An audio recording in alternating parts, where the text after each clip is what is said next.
I started my career in that 8 to 5 grind, which in public accounting was more like 24/7. But I realized that I was working really hard for other people. And so that entrepreneurial bug bit me. And my parents had been very entrepreneurial. My mom owned her own beauty shops. My dad had a car lot. He was a real estate investor, as well as working full-time at Martin Marietta after he got out of the Navy. And so I realized that that was the life that I knew, and that was basically inbred in me, that if you really work hard, you should work hard for yourself and your family. So at the ripe old age of 26, when I knew everything, didn't we all know everything at 26? I left public accounting and went in and started building companies. And then my oldest son was ready to graduate from high school in 1992. Well, he left the home, went to ASU to start his freshman year in college, and got himself into credit card debt. Oh, I was pretty angry, not just at him, but I was angry at myself. I was more angry with myself because I thought I had taught him about money.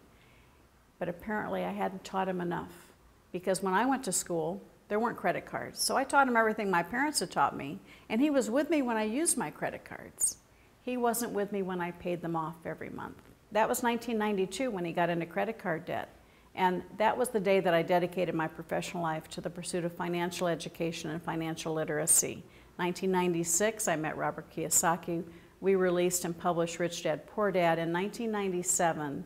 And 10 years later, we were blessed with great success. But it wasn't because of us. It was because it was the right message at the right time.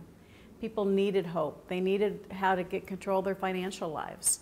We wrote 15 books together, and in 2007, we separated ways because he wanted to do franchising, and I really had this burning desire, this burning passion to really concentrate on families and women and young people. And so that's when I started my company, Pay Your Family First. And that's also when I got the phone call from President George Bush asking me to serve on the very first President's Advisory Council on Financial Literacy. What an honor. And I was able to serve both President Bush and President Obama. And then, in the end of 2009, I got another phone call. And this was from the AICPA, the American Institute of Certified Public Accountants. Remember I told you I started as a CPA?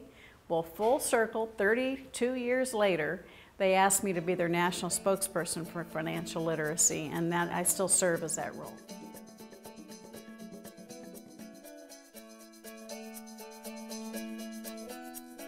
I got married, we had 3 fabulous kids, and the children didn't like to read. My children and their friends were not liking and didn't pick up a book.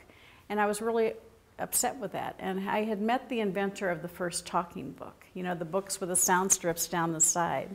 And I joined forces with him, and we created that industry, which was just such a blessing. And for me, it was wonderful because I could combine my passion as a parent with my business career, my business acumen, and create a company together. Entrepreneur? I'm not an entrepreneur. Who, me? Can I be an entrepreneur? Women are almost all entrepreneurs. You handle your household income, you handle your children's activities, you may be handling your parents' activities. You are having to be creative on how you create and sustain those financial worlds.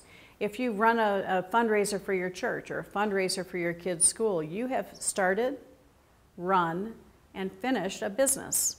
That's what entrepreneurship is. It's taking an idea and making it a reality. And truly, the future of business today is entrepreneurship.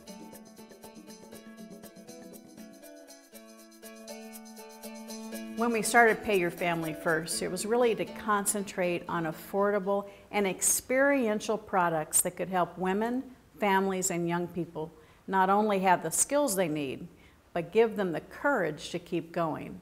And I'm so thrilled. We launched about a year and a half ago a game called Thrive Time for Teens. The adult version will be out in a few months. And that game we've won all kinds of national awards on the game, but that's not what I'm excited about. I'm excited when I see a group of teens play it. They just light up. Just a few months ago, we did an event at a girls' school, and we walked in and the principal says, "Sharon, I don't want to get your hopes up because these girls don't like each other. they're from rival gangs and they don't get engaged, they don't like to learn, I don't want you to take it personally. And I thought, well, that's okay, thank you for warning me.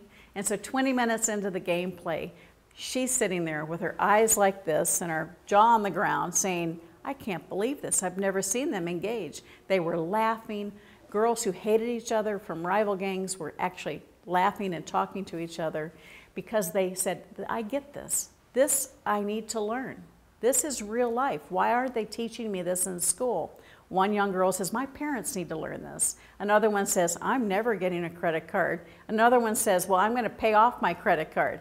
All of those, it's real life experiential lessons, and Thrive Time for Teens is really a money and life reality game.